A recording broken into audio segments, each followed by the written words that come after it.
Finalmente vim aqui falar com algum atraso sobre Euphoria, a série lançada em 2019, mas eu acredito que aqui no Brasil só chegou em 2020. Dirigida e criada pelo Sam Levinson, que também foi diretor do filme Malcolm e Marie, que dividiu opiniões. E aqui ele traz um trabalho muito bom, muito consistente e que, graças a Deus, se resume a apenas 2 temporadas de coisa ali de 10 episódios, 8 episódios. É assim que funcionam as melhores séries. E se você discorda, me indica uma que realmente mude minha opinião, quem sabe? Eu sou Julia Igor, esse aqui é o meu plano sequência e hoje vamos falar sobre Euphoria, primeira temporada.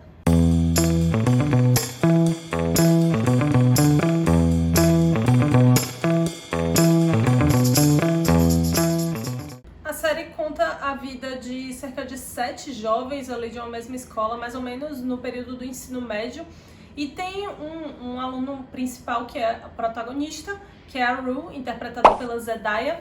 Ela é também a voz que narra a introdução de cada episódio. Cada episódio tem um prólogo ali em que você entende mais ou menos de quem ele vai contar a história.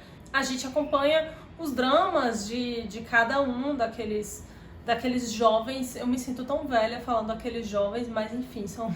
E aqui o diferencial dessa série é que ela de fato mostra os jovens tendo conflitos reais, toda aquela coisa do quanto as histórias aqui são pesadas.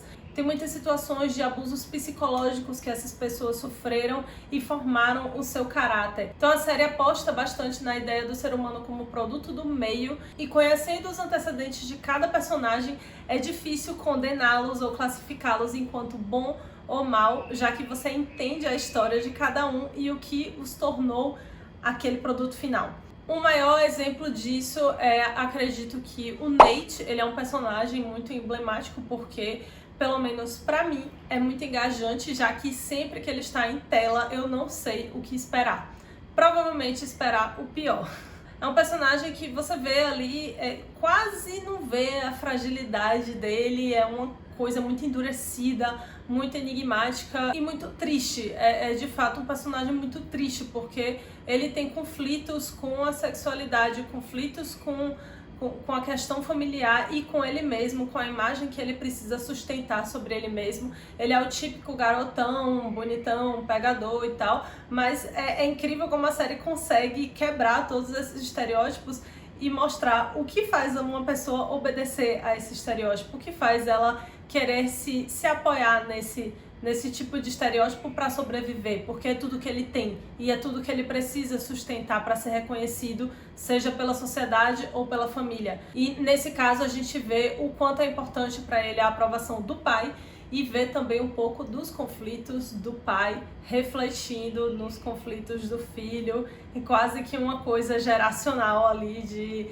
enfim, segredos não revelados. Ele é um personagem que precisou endurecer. Ele é um cara muito forte e ele é um cara grande. Então, um dos motivos pelo qual, quando ele tá em cena, e como ele é um personagem muito agressivo, eu sempre tenho a impressão que todo mundo ao redor dele tá muito vulnerável a ele. E ele tem uma fúria dentro dele, uma angústia que vem desse lugar de não poder ser quem ele é de fato, não poder expor suas fragilidades, enfim.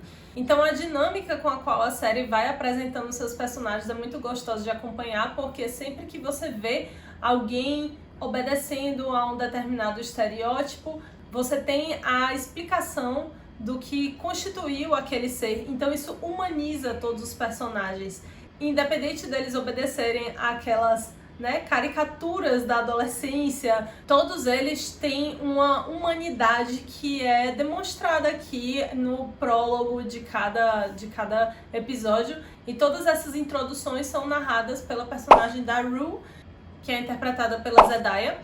Obviamente o primeiro episódio é sobre ela. Ela faz uma narração um tanto irônica a respeito de cada personagem, porque tem um distanciamento por parte dela, porque ela é, na verdade, uma personagem muito solitária, ela não tá muito ligada a ninguém. E a fuga dela, a questão dela, o problema dela é com as drogas, mas a gente entende mais ou menos o que a levou a isso. No entanto, essa personagem é uma questão porque, pelo menos pra mim, ela não foi uma personagem engajante, pelo menos nessa primeira temporada. É sempre uma coisa de uma nota só, ela tá sempre com as mesmas expressões faciais, um tanto triste, com um pouco de raiva, cabelo na cara, cabeça baixa, enfim.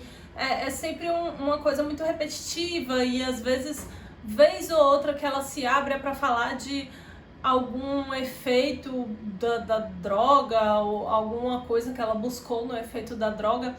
Enfim, o que a gente vê de interações familiares é mais flashbacks rápidos, em que a gente entende o quão é denso o contexto familiar e todo o contexto do vício, mas sempre que ela estava em tela era um pouco mais monótono para mim.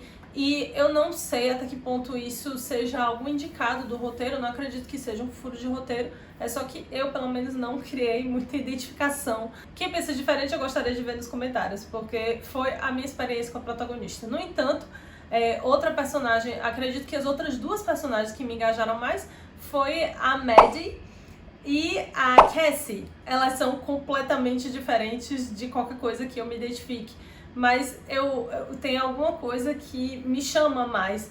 A Cassie, pra mim, é mais óbvio porque ela representa exatamente o contexto da menina carente, que existe um porquê, ela tem uma carência que cobre aquela carência com relacionamentos e tem uma sexualidade, enfim, ela é colocada em alguns momentos como objeto sexualizado e ao mesmo tempo que ela se aproveita disso, ela se ofende com isso, aquilo machuca ela em alguns pontos, porque ela não quer ser só a menina gostosinha do colégio, mas é como muitos garotos veem, e muitas vezes ela se utiliza desse estereótipo a favor dela, quando ela precisa se afirmar de alguma maneira.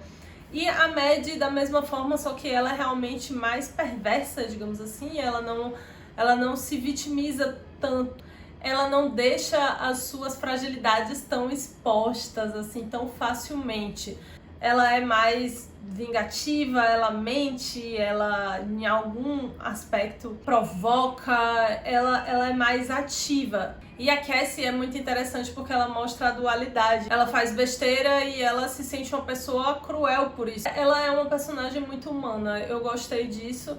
E já a Maddie, ela contracena, né? Ela é o par romântico, entre mil aspas, do Nate.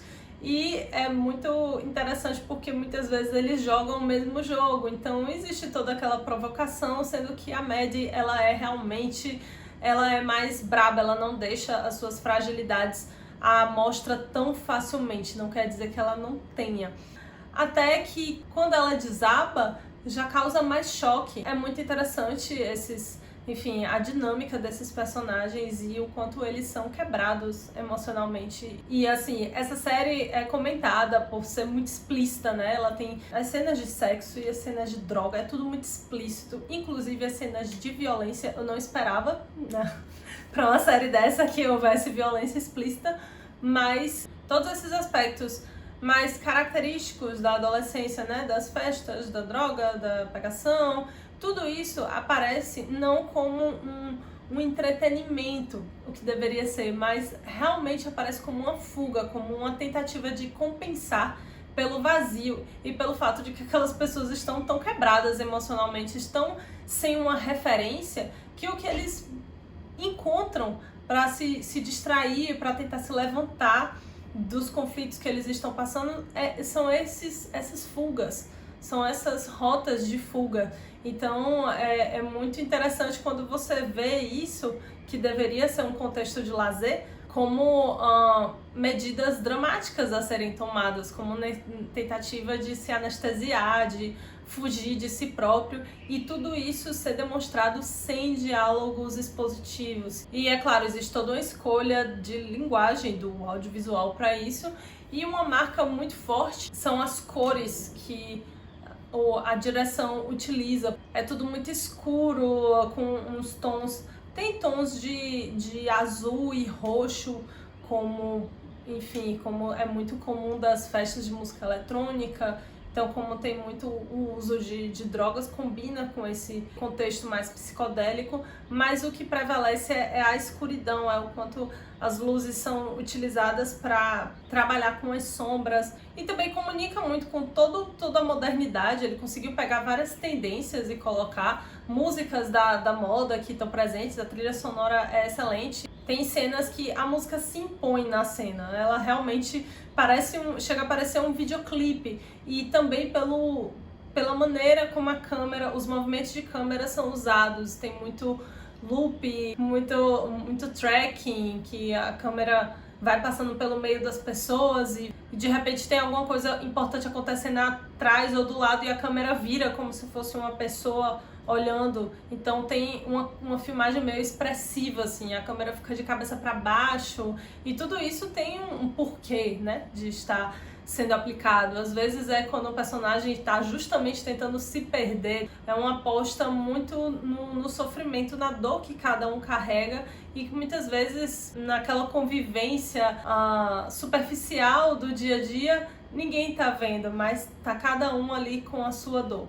Eu não passei por todos os principais aqui, mas outra personagem que tá muito em tela, porque ela contracena com a protagonista, é a Jules. Ela tem alguma coisa que eu também não me identifiquei tanto, porque ela é colocada para ser uma personagem muito encantadora. Muitas pessoas se interessam por ela, e a proposta é de uma menina sensível e que, enfim, tem uma busca, tem sonhos, tem uma espécie de realização que vai além daquela caixa ali que aqueles jovens vivem. No entanto, eu não senti isso, eu não me encantei pela personagem. É muito interessante uma série que se propõe a mostrar essas questões da juventude de uma maneira mais séria, mais pesada, não apenas com um aspecto de lazer e de sonho, de esperança, quando trata da questão da criação como causa e consequência. A gente vê aí o quanto o peso da criação, das falas, das promessas e das expectativas dos pais diante dos filhos, da palavra do pai e da mãe na vida de um filho, e do que aquilo pode acarretar na construção da sua personalidade. Então, vendo por esse aspecto, tem muita coisa que dá pra pensar, tem muito pano pra manga pra discutir com essa série. Me diga aí o que acharam. Eu cheguei atrasadíssima pra falar dessa série, mas pelo menos eu assisti essa série. E pra uma pessoa que estava 100% restrita a filmes, isso já é alguma coisa. Então, se vocês gostaram, deixem aqui o joinha, que me ajuda bastante quando vocês se inscrevem, interagem. Isso ajuda o algoritmo a divulgar mais os vídeos e a crescer esse canal. Então vocês também podem e devem compartilhar com pessoas que acham que pode gostar desse tipo de conteúdo. Eu sou Julia Rigaud, esse aqui é o meu plano sequência, e até o próximo vídeo.